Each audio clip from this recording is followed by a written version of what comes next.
না, হচ্ছে না। কারণ ওসব কাপড় আমার নয়, মিসেস টুবি অধীর রায়ের, যার জন্য ওসবে আমার কোনো অধিকার নেই।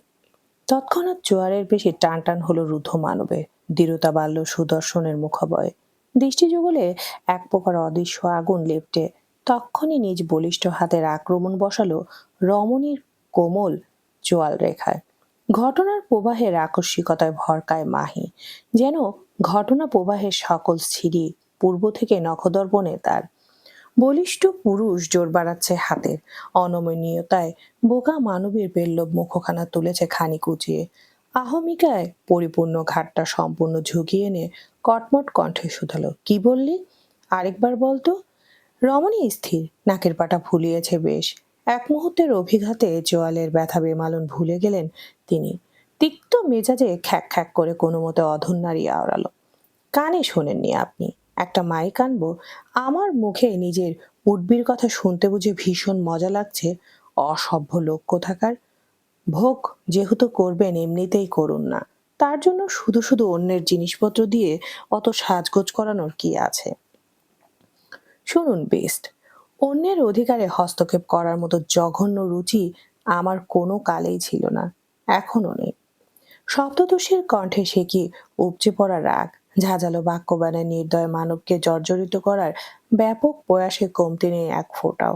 এহেন কাণ্ডে বিচলিত হয় মুগ্ধ, উল্টো চোয়ালের রেখার দৃঢ়তা বাড়িয়ে চিরবিরিয়ে বলে উঠল, কুচুটে মহিলাদের মতো পেটের মধ্যে জিলাপির প্যাঁচ না টেনে যা বলা সরাসরি বল মনস্তারের বাতি। কিসের অন্য জিনিসপত্র? And who the fuck is this Mrs to be Adhir Roy? রাগটা বোধহয় তরতর করে বেড়ে গেল রমণীর, চোখে মুখে এক প্রকার ঝাঁজ লেপটে তক্ষুনি তাকালো মুগ্ধর পানে, দাঁত খিচে শুধালো, আপনার এইসব নাটক অন্যের সামনে গিয়ে দেখাবেন, আমার সামনে নয়। কেন বলেছিলেন ঘর ভর্তি কাপড় চোপড় থেকে যেটা ইচ্ছে সেটা পরে নিতে? কোন অধিকারের ভিত্তিতে অন্যের জিনিসপত্রে হাত দিতে যাব আমি? কেন? শব্দদোষের জীবের ডগায় বিরতহীন বাক্যবান, তাতেই হুট করে লাগাম টানলো মুগ্ধ। তরিত শক্ত হাতের জোরালো টানে রমণীর ক্ষুব্ধ মুখখানা উঁচিয়ে তুলল আরো কিছুটা, বিকট হুঙ্কারের পরপরই শুধালো, খোশ রুস্তি কিং এর উপর যার একছত্র অধিকার, তাকে আবার নতুন করে সামান্য কিছুর জন্য অনুমতি দেওয়ার কি আছে বেয়াদবের বাচ্চা? কে তোকে অধিকার নিয়ে কথা শুনিয়েছে সেটা বল, দেখিও কোন বাপের পেট থেকে বেরিয়েছে। সহসা বিরক্তিতে নাক মুখ কুচকায় মাহি, কপালের চামড়ার ভাঁজ পড়তে জিভ ঠেলে দুটো কট্টর বাক্য বেরিয়ে আসতে চাইল, যেন রূঢ় মানবের মুখের উপর বলতে চাইল, ওরে মাথা মোটা রাশিয়ান দত্ত, বাপের পেট থেকে সন্তান বেরোবে কি করে? অন্তঃকোণে উত্থাপিত হওয়া এহেন সাহসী বাক্যটুকু মুখ ফুটে আওড়ানোর সাহস পেল না মাহি। তৎক্ষণাৎ ঝুঁকিয়ে নিল নজর। সম্মুখে দাঁড়িয়ে থাকা মাফিয়া বীজ তখনও কুয়োর দৃষ্টিতে তাকিয়ে আছে মেয়েটার পানে, বোধহয় কাঙ্ক্ষিত উত্তরের অপেক্ষায় আছেন। তবে প্রহর পেরোতই অধৈর্যের তালিকায় নাম লিখলেন তিনি। শক্ত মুখে এক ঝটকায় মাহির নরম চোয়ালখানা ছেড়ে দিয়ে পর মুহূর্তে চেপে ধরল মেয়েটার ডান হাতে নরম কবজি সন্ধি। বলিষ্ঠ হাতের জোর দেখিয়ে তাকে এক প্রকার টানতে টানতে এগুলো মুগ্ধ, অথচ সপ্তদর্শীর বেহাল দশা। রূঢ় মানবে শনে পায়ের তাল মিলাতে গিয়ে রীতিমতো দৌড়াতে হচ্ছে তার। এলোমেলো অবিন্যস্ত কায়দায় হোঁচট খেতে খেতে কোনো মতে বেঁচেছে এক দুবার। এতে অবশ্য ভুরুক্ষেপহীন মুগ্ধ, শক্ত মুখে গটগটিয়ে হাঁটছে সম্মুখে। মাত্র 3 মিনিটের অভিঘাতেই পায়ে রুখ টানলেন রূঢ় মানব। কারুকার্যে শোভিত বিশালকার দরজার গায়ে মস্ত বড় এক তালা ঝুলছে দেখে কপালের রগগুলো কেমন দপদপিয়ে জ্বলে উঠল তার। বদ রাগের নিদর্শনে ঘাড়ের রগগুলো ফুলল বেশ। ক্ষুব্ধ বাঘের ন্যায় ফোঁস করতে করতে যুবক কেমন ঘাড় বাঁকিয়ে আচানক গর্জন তুলল, who the fuck dare to lock this room? কোন বাস্টার্ড করেছে সে কাজ? বিকট গর্জনে মুহূর্তে অন্দরমহলের ফাঁকা অঙ্গন জড়সড় হলো মাফিয়া বিস্টের পোষ্য গার্ডস। নতমুখে দাঁড়িয়ে থেকে কি যেন একটা প্রত্যুত্তর করলেন তারা। ওদিকে যুবকের অমন হুঙ্কারে ফের নিজেদের ঘর ছেড়ে বেরোলেন হিমাংশু রায় এবং জমিদার গিন্নি। চোখে মুখে উৎকণ্ঠা তাদের, কপালে দ্বিরুক্তির ছাপ। ততক্ষণে ফের গর্জে ওঠে মুগ্ধ, ঘরগুলোতে তালা লাগিয়েছে কোন বাস্টার্ড? এক্ষুনি আমার সামনে আয়। এহেন বাক্যে খানিক অবাক হলেন হিমাংশু রায়। গম্ভীর মুখে এগোতে চাইলেন এক কদম, তবে পরক্ষণে নিজ বাদবাকি সম্মানের কথা চিন্তা করে থমকে দাঁড়ালেন তিনি। ক্ষুব্ধ বাঘের সম্মুখে গিয়ে অপমানিত হওয়ার চেয়ে নিজ জায়গায় ঠায় দাঁড়িয়ে থাকাটাই বোধহয় অধিক সম্মানের। হিমাংশু রায় তাই করলেন। গম্ভীর মুখে খানিক গলা খাকারি দিয়ে শুধালেন, অধীর। তৎক্ষণাৎ রূঢ় মানবের অগ্নি দৃষ্টিযুগল একত্রে নিক্ষিপ্ত হলো হিমাংশু রায়ের উপর। অমনি বাক হারালেন বেচারা। জীব কেমন আমতা আমতা করে শুধালেন, না মানে বলছিলাম ঘরগুলোতে কাপড়ের স্তূপ দিয়ে বোঝাই করে রাখা, এগুলো তো আর হা করে খুলে রাখা যায় না, তাই আর কি। হিমাংশু রায়ের কথা চলমান, অথচ সেদিকে বড্ড অনীহা দেখিয়ে তরিত ঘাড় বাঁকিয়ে পেছনে তাকায় মুগ্ধ।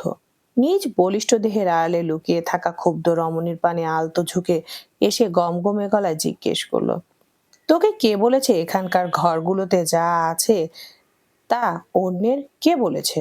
উত্তর দে। মুগ্ধের গর্জনে ওঠা কণ্ঠ মুগ্ধের গর্জে ওঠা কণ্ঠ তা কর্ণগহ্বরে পৌঁছাতে ভয় কেঁপে ওঠে মাহি। সহসা দুহাত খামচে ধরে পরনের জামাটার দুপাশ নতমুখে নির্বিকার ভঙ্গিতে দাঁড়িয়ে থাকতে বদরাগী রাগের পারদ তরতর করে আকাশ চুলো বোধ হয়। তৎক্ষণাৎ হিংস্র থাবায় রমণীর ছিলকি চুলগুলো খামচে ধরে হুংকার ছুড়ল, উত্তর দে জানোয়ারের বাচ্চা। চুলের ব্যথায় কুপকাত মাহি। দাঁত খিচে ব্যথাটুকু সইবার বয়সে মধ্য থেকে আচানক তর্জনী উঁচিয়ে তাক করলো অদূরের ডান পাশে, যেথায় এক প্রকার জড়সড় ভাব নিয়ে দাঁড়িয়ে আছে এক তরুণী। তক্ষুনি তর্জনীর ইশারায় ঘাড় ঘোরায় মুগ্ধ। বাজ পাখির ন্যায় তীক্ষ্ণ দৃষ্টিজোড়া মুহূর্তে গিয়ে আশ্রে পড়ল অচেনা মেয়েটার উপর। এহেন দৃষ্টিতে চোখ পড়তে ভরকায় তরুণী। কাঁপতে কাঁপতে পেছাতে লাগলো কদম। মুগ্ধ হাসলো এবার, অত্যন্ত ভয়ানক ভঙ্গিতে বাঁকা হাসলো খানিকটা। মাহির চুলের গোছা আলগোছে ছেড়ে দিয়ে পা বাড়ালো অদূরের তরুণীর পানে। তরুণী বোধহয় ভয়ে কেঁদে দিবে দিবে ভাব।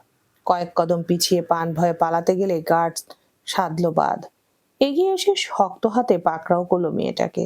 ওদিকে যুবক এগোচ্ছে, ধীর লয়ে কোমর হতে বের করছে নিজ রিভলভারটা। রুক্ষ আঙ্গুলের ডগায় রিভলভারের চাবি ঘোরাতে ঘোরাতে কুঞ্চিত দৃষ্টিতে তাক করলো সম্মুখে। গমগমে গলায় শুধালো, এটুকু একটা স্ল্যাটের বীজ মরার এত শখ উতলে উঠলো কেন? তরুণীর কণ্ঠ বাকরুদ্ধ। কাঁদতে কাঁদতে কোনো রকমের প্রত্যুত্তর করলো, আমি আসলে অধীরদা নিরুদির। তরুণীর বাক্য পূর্ণ হবার পূর্বে কোত্থেকে যেন ছুটে এলেন নিরু। ছোট ছুটে এসে কেমন পাশ দিয়ে দু হাতে জড়িয়ে ধরল তরুণীকে। এতক্ষণে ভরসার শেষ আশ্রয়টুকু পেয়ে ফুপিয়ে ওঠে তরুণী। তৎক্ষণাৎ মুখ গুজে নিরুর বুক নরম বুকে। নিরু হাঁপাচ্ছে। ছুটে আসা দরুন ঘেমে নিয়ে একাকার অবস্থা তার। পরনের হলুদ রঙা চুড়িদারটা কেমন ভিজে উঠেছে বেশ কিছু জায়গায়। অস্তদোষটি খানিক সময় নিয়ে ঢোক গিলল সামান্য। তরুণীর মাথার উপর এক প্রকার ভরসার হাত বুলিয়ে হাঁপাতে হাঁপাতে আওড়ল, এসব কি করছেন অধীরদা? ওকে এভাবে আটকে রেখেছেন কেন আপনি? সহসা বিরক্তিতে নাক মুখ কুচকায় নেয় মুগ্ধ। পায়ের গতি বহাল রেখে বন্দুরের ধাতব নরলের ডগা দিয়ে ঘাড়ের পাশ চুলকালো খানিক। তিতি বিরক্ত মেজাজে তেতে কণ্ঠে আওড়ালো, আবার ওই বাল পাকনা। বলি, এই বান্দির ছেলে হিমাংশু রায় আপনার এই বাল পাকনা মেয়েটাকে ঘরের ভিতর আটকে রাখতে পারেন না? এভাবে যেখানে সেখানে ছেড়ে দেন কেন? চোয়াল শক্ত করলেন হিমাংশু রায়। রাগ নিয়ে কটা উপযুক্ত বাক্য আওড়াতে যাবেন, ঠিক তখনই পেছন থেকে কবজি সন্ধিতে টান বসালো তার। কপাল কুঁচকে ততস্থ ঘাড় বাঁকিয়ে তাকালেন মধ্যবয়স্ক। দেখলেন স্ত্রী কেমন ইশারায় চুপ থাকতে বলেছে তাকে। হিমাংশু রায় বুদ্ধিমান মানুষ, স্ত্রীর কথা গায়ে মাখতে খুব একটা কার্পণ্য করলেন না তিনি।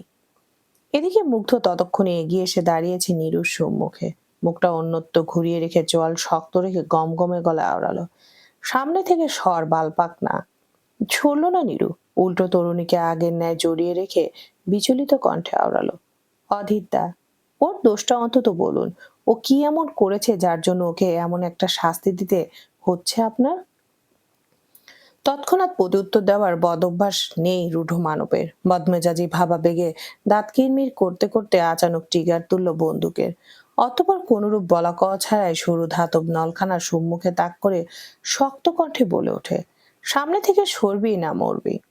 অনর নিরু মায়ার দৃঢ় মানবীর ন্যায় সামান্য নাক টেনে শটান হয়ে দাঁড়ালো ভয়াত্ম তরুণীর সম্মুখে। ভনিতাহীন কণ্ঠে প্রত্যুত্তর করলো, দিন মেরে। তাচ্ছিল্যের হাসি ফুটল মুগ্ধের ঠোঁটের কোণে। বলিষ্ঠ হাতটা সামান্য নাড়িয়ে বন্দুকের নলটা আলগোছে নামিয়ে আনলো নিরির দিকে। এহেন অতর্কিত কাণ্ডে আঁতকে ওঠেন বাড়ির সকলে। হিমাংশু রায় কেমন চিৎকার দিয়ে উঠলেন তক্ষুনি, ছোটালেন পা, অথচ মুগ্ধ অনড়। নীরুর পানে বিরক্তিকর দৃষ্টিজোড়া তাক করে রেখে অনীহা মিশ্রিত কণ্ঠে বলে উঠল, ফাইন, গো টু হেল। সহসা চোখ দুটো বুজে নেয় নীরু, দাঁড়িয়ে রয় চুপচাপ। মুগ্ধ ততক্ষণে আঙুল ঢুকিয়েছে বন্দুকের টিগারে, চাপ বসাবে বসাবে ভাব। অমনি পেছন থেকে ছুটে আসা একজোড়া কোমল হাত তক্ষুনি আষ্টে পিষ্টে আঁকড়ে ধরল রূঢ় মানবের বলিষ্ঠ হাতখানা। ভয়াত্ম কণ্ঠে আওড়ালো, পাগলামিটা থামান বেস্ট। সহসা ঘাড় বাঁকায় মুগ্ধ, শক্ত চলে কটমটিয়ে বলে উঠল, পাগল বানানোর আগে মনে ছিল না? এহেন প্রত্যুত্তরে ভঙ্গুর মাহি। তার চেয়েও ভগ্ন হলো নীরুর অন্তর। ছলো ছলো চোখ জোড়া পর্দা সরাতেই সম্মুখে দুজনকে অমন প্রেমিক যুগলের ন্যায় দাঁড়িয়ে থাকতে দেখে অন্তকোণে কেমন চিনচিন করে ব্যথা হচ্ছে তার। চোখ দুটো মানছে না বাদ, ঝরাতে লাগলো অশ্রু। মাহি দুর্বল বড্ড, এক প্রকার টানছে মুগ্ধের উঁচু হাত। লোকটার বাড়াবাড়িতে এক প্রকার অতিষ্ঠ হয়ে শুধালো, আমার কিচ্ছু লাগবে না, শুনছেন আপনি? এসব ঘর ভর্তি কাপড় চোপড় কিংবা অর্নামেন্টস কিচ্ছু চাই না আমার, এগুলো ওনারই থাকুক। রাগের পরত তরতর করে বেড়ে গেল মুগ্ধের, চোয়াল হলো শক্ত। সে তক্ষুনি ঘাড় ঝোঁকায় মাহির ক্ষুদ্র মুখপানার উপর, কেমন হিসিয়ে শুধালো, কি বললি তুই? এসব লাগবে না তোর, তাই তো? হ্যাঁ, লাগবে না আমার এসব, এগুলো ওনার। সহসা রাগের তেরে হিতাহিত জ্ঞান হারালো মুগ্ধ। বেপরোয়া উন্মাদের ন্যায় চোখ দুটো বুজে বার কয়েক ডলল ঘাড়। অধর কামড়ে ধরে নিজের উপচে পড়া রাগগুলো দামানোর ব্যথা চেষ্টা প্রয়াসে মত্ত সে। তবে লাভের লাভ হলো না বোধহয়।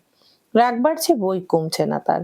যুবক আচানক চোখ খুলল, অগ্নি দৃষ্টি যুগল দিয়ে খানিক এদিক ওদিক তাকিয়ে আচমকা রাশিয়ান ভাষায় গার্ডদের উদ্দেশ্য করে বলে উঠল, স্লামাই জামকি সফশেষ কোমনাথ, সবগুলো ঘরের তালা ভাঙ।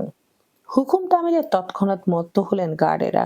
উপস্থিত বাকিরা নীরব দর্শক মাত্র, নির্লিপ্ত কায়দায় চুপচাপ দাঁড়িয়ে থেকে দেখল বলিষ্ঠ লোকগুলো তালা ভাঙল। ওদিকে ছুটছে মুগ্ধ, ওদিকে মুগ্ধ ছুটছে অন্যত্র। জোরালো কদমে অন্দরমহলের বাদিকে ছুটছে সে। সেথায় বারান্দার দেয়ালে ঝুলছে বেশ কটা অব্যবহৃত মশাল। মুগ্ধ হাত বাড়িয়ে একখানা মশাল নিল হাতে। রাগান্বিত ভাবাবেগে দাঁতে দাঁত চেপে পরক্ষণেই ট্রাউজারের পকেট হাঁটতে বাল করলো লাইটার। শুকনো মশালের আগায় লাইটার ধরাতে আগুন সে কি তেজ বাড়ল। দাউ দাউ করে জ্বলে উঠল মশালটা। যুবক আগুন হাতে নিয়ে ছুটল, খ্যাপাটে ষাঁড়ের ন্যায় দুর্বার গতিতে এগোলো সদ্য তালা ভাঙা ঘরগুলোর দিকে। এদিকে তার এহেন পাগলামি দেখে আঁতকে ওঠে নীরু। বিচলিত ভঙ্গিতে ছুটতে গেলে আচানক তাকে পাশ কাটিয়ে ছুট লাগায় মাহি। রমণীর সে কি গতি পায়, যা দেখে মুহূর্তে থমকে দাঁড়ায় নীরু। পা ছুটানোর কর্মে হুট করে কেমন ভাটি পড়ল তার। তালা ভেঙে ভাঙা ঘরের দুয়ারে পানে ছুটে এসে দাঁড়িয়েছে মাহি। বিচলিত দৃষ্টিজোড়া সম্মুখে তাকতে ফের থমকায় মানবী, থমকায় তার হৃদস্পন্দন। চোখের সামনে দাও দাও করে জ্বলছে সব। আবারও একই ভঙ্গিতে জ্বলছে ঘর ভর্তি কাপড়ের স্তূপ। আবারও তাকে সাক্ষী হতে হলো রূঢ় মানবের বেপরোয়া কর্মকাণ্ডের। রমণী ঘোলাটে চোখ, কার্নিশ বেয়ে গড়াচ্ছে অশ্রু। দুর্বল পদযুগল টুকটাক গতিতে প্রবেশ করলো কক্ষে। হিতাহিত জ্ঞান শূন্য মুগ্ধ, সামনে যা পাচ্ছে তাতে আগুন ধরাচ্ছে। ক্ষুব্ধ বাঘের ন্যায় ফোঁস করতে করতে যেই না পিছু ফিরল, ঠিক তখনই বোকা মানবীর সনে চোখাচোখি হলো তার। ক্রোধে অন্ধ তখন মানব, ফোঁস করছে। হাতে তার জ্বলন্ত মশাল, চারপাশে দাবানলে লেলিহান স্তব্ধ হয়ে দাঁড়িয়ে আছে দুজন। বেরোনের নামগন্ধ নেই। দুর্বল মাহি এবার আরেকটু এগোলো। রাগে ফুঁসতে থাকা রূঢ় মানবের উন্মুক্ত রুক্ষ বক্ষ ভাঁজে কাপা কাপা হাতটা আলগোছে ছোঁয়ালো। ধীর লয়ে বঙ্গুর কণ্ঠে শোধালো, এতটা পাগল কেন আপনি বেস্ট? কেন প্রতিবার এমন হিংস্র পাগলামিগুলো করেন আপনি? কি দরকার ছিল কাপড়গুলোতে আগুন ধরানোর? আমি না হয় অন্য কিছু নিয়ে নিতাম, এগুলো না হয় মিসেস টুবি অধীর রায়েরই থাকতো। তৎক্ষণাৎ বলিষ্ঠ হাতের শক্ত হাতের হিংস্র থাবায় পিষ্ট হলো রমণীর সুদীর্ঘ কোমল গিবাদেশ। ক্ষুব্ধ মানবের কণ্ঠ পুড়ে বেরিয়ে এলো আরেক হিংস্র গর্জন, hush, don't you dare to say that again. অকালে পান হারাতে না চাইলে অন্য কাউকে Mrs to be Adhir Roy বলতে যাস না, Mrs Adhir Roy. Don't forget. জনদরদি তুই, আমি না। রমণীর সিক্ত চোখ দুটো অশ্রু বিসর্জনে মত্র। দক্ষ নীরব ভাষায় বলে যাচ্ছে অনেক কিছু। মুগ্ধ সরায় নিয়ে নিজ অক্ষে দৃষ্টি যুগল তাক করে রেখেছে মিনিট খানেক। তবে রমণীর চোখের ভাষা যেন ভাঙতেই চাইছে তাকে। কোন রূপ দৃশ্যমান আক্রমণ ছাড়াই রূঢ় মানব পরাস্ত হবার ভয়ে সহসা ঢিলে করল নিজ রুষ্ট হাতের চাপ। ছেড়ে দিল রমণীর গিবাদেশ। শক্ত মুখে পিঠ ঘুরলে তাড়িতেই মাহির ভগ্নকণ্ঠ ফুঁড়ে অস্ফুটে বেরোলো, এগুলো সামান্য কিছু কাপড় ছিল, বেস্ট হোক না তা আমার নামের, তাই বলে তা অন্য কেউ। বাকিটা বলার ফুসরত পেল না মাহি। তার পূর্বেই তরাক করে শরীর ঘুরিয়ে আনে মুগ্ধ। আচানক মেয়েটাকে বাতবতার শীর্ষে পৌঁছে দিয়ে শক্ত হাতখানা রুক্ষ তালু উঠিয়ে রাখলো মানবীর মাথার তালুতে। এক স্পষ্ট স্বীকারোক্তি ভনিতাহীন কণ্ঠে শুধালো, তোর নামে দেওয়া কোনো কিছুতে অন্য কেউ অধিকার বসানো তো দূর, হাত বাড়ানোর সাহস করেই দেখুক একবার। তোকে ছুঁয়ে বলছি পিচ্ছি, আমি ওই সব কিছু জ্বালিয়ে পুড়িয়ে ছাড়খাড় করে দেব, নিঃশেষ করে দেব পৃথিবীকে, মিটিয়ে দেব তাদের অস্তিত্ব, নিঃশেষ করে দেব পৃথিবী থেকে, মিটিয়ে দেব তাদের অস্তিত্ব। তা হোক সামান্য কটা কাপড় কিংবা গোটা আমিটাই। থমকায় মাহি। যুবকের স্পষ্ট স্বীকারোক্তিতে থমকায় তার অন্তর। কাঁপতে থাকা ক্ষুব্ধ বদনখানি। মুগ্ধ বোধহয় টের পেল তা। তক্ষুনি এগিয়ে এসে প্রথমবারের মতো স্বেচ্ছায় জড়িয়ে ধরল সপ্তদশীকে। দুহাতের দৃঢ় বাঁধনে মুহূর্তে আটকে নিল সপ্তদশীর ক্ষুদ্র বদনখানা। জোরালো হাতের জোরে রমণীর পা দুটো ইতিমধ্যে শূন্যে উঠেছে বেশ। বেপরোয়া যুবক নিজেকে শান্ত করার প্রয়াসে মুখ ডুবিয়েছে মাহির কাঁধে। অনবরত নাক ঘষছে, টানছে জোরালো নিঃশ্বাস, মাঝে মধ্যে বসাচ্ছে রুক্ষ অধর যুগলের অবিন্যস্ত ছোঁয়া। মাহি স্থির কণ্ঠে দৃঢ়তা নামিয়ে আচমকা প্রশ্ন শুনল, do you love me best? থামলো মুগ্ধ। কয়েক মুহূর্তের জন্য থামলালো নিজের বেপরোয়া পাগলামিগুলো। ধীর লয়ে মুখ সরিয়ে আনলো রমণীর কাঁধ হতে। পরক্ষণে দৃষ্টিচোরা আলগোছে ডোবালো মেয়েটার সদিগ্ধ আখিদয়ে। কোনরূপ ভনিতা ছাড়াই দৃঢ় কণ্ঠে প্রতি উত্তরে বলল, no, I don't touch in this love and all bullshit. রমণীর মুখ অভিব্যক্তিতে খানিকটা পরিবর্তন নামলো যেন। ক্ষুদ্র দৃষ্টিতে ফের জিজ্ঞেস করলো, তাহলে এমন কেন করছেন? কেন বেস্ট? কেন আমার জন্য এত পাগলামি করছেন আপনি? ভালোই যদি নাই বাসেন তাহলে এভাবে আগলে রাখার মানে কি? যুবক কেমন এলোমেলো, অস্থির পদযুগল, তার দৃষ্টি অবিন্যস্ত। রমণীকে নিজের বুকের সঙ্গে আটকে রেখে পরপরই গমগমে গলায় শুধালো, কজ আই ডোন্ট নো। আমি কেন এমন করছি আমি জানি না।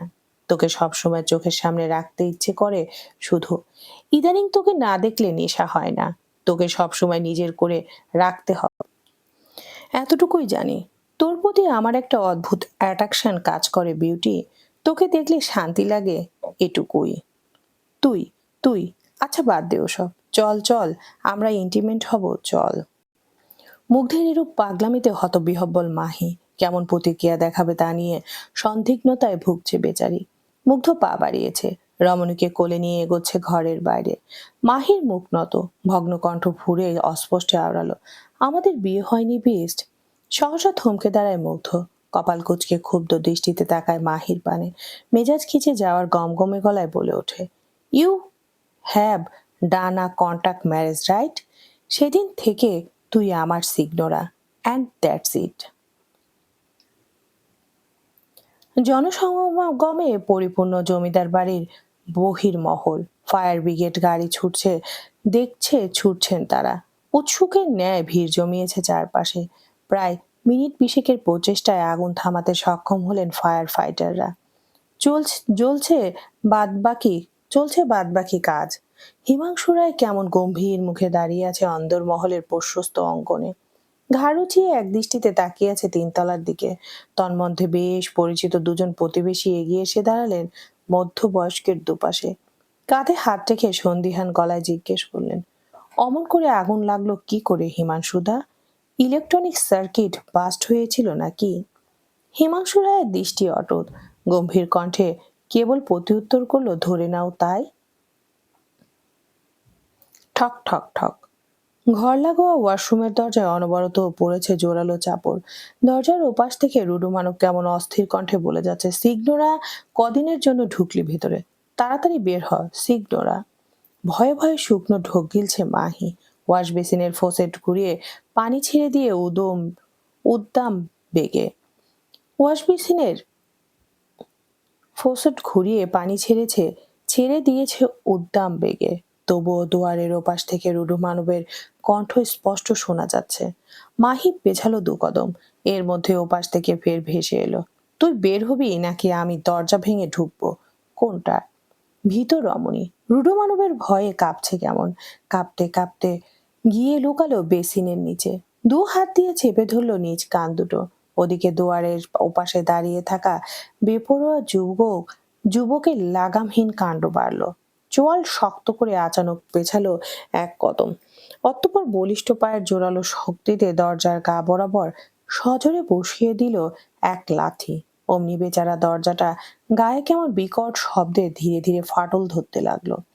1 বার 2 বার, পরপর 3 বার জোরালো পায়ের আঘাত গায়ে পড়তে বেচারা দরজাটা বেহাল অবস্থা হলো। মাঝখান থেকে চিরচির করে দুপাশ দিয়ে ভেঙে গেল কাঠের দরজাটা। খ্যাপাটে ষাঁড়ের ন্যায় ফুঁসতে থাকা মুগ্ধ তক্ষুনি ঢুকলো ওয়াশরুমে। অগ্নি দৃষ্টিতে এদিক ওদিক নজর ঘোরাতে তার দৃষ্টি গিয়ে আচানক ঠেকলো বেসিনের নিচে জড়সড় ভাব নিয়ে বসে থাকা মাহির পানে। অমনি ঠোঁটের কোণে বাঁকা হাসির রেশ দেখা গেল মুগ্ধের। দৈত্যের ন্যায় পা দুটো বাড়ালো বেসিনের দিকে। ধীরলয়ে মেঝেতে হাঁটু ঠেকিয়ে বসলো মুগ্ধ।